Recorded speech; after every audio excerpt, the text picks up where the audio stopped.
దేవాదాయ ధర్మాదాయ శాఖ మంత్రివర్యులు కొండా సురేఖ గారిని ప్రసంగించవలసిందిగా విజ్ఞప్తి చేస్తున్నా.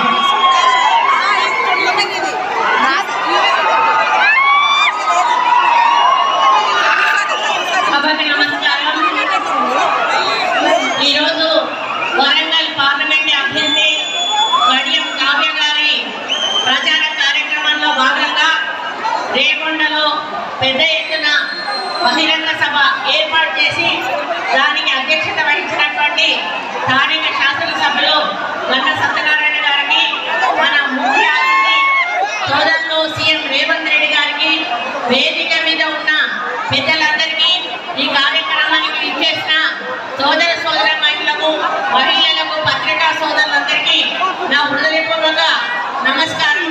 మొన్న జరిగిన ఎన్నికల్లో మరి తెలంగాణ తెచ్చిన తల్లి సోనియమ్మ అని నమ్మి, సోనియమ్మ ప్రభుత్వం వస్తేనే, ఇందిరాగాంధీ రాజ్యం వస్తేనే మనకు మేలు జరుగుతుంది అని కాంగ్రెస్ పార్టీకి ఓటేసి ఈరోజు రేవంత్ రెడ్డి గారిని ముఖ్యమంత్రిని చేశారు. 6 గ్యారెంటీలు హామీలు ఇచ్చి ఎన్నికల్లో ముందుకు వచ్చాము.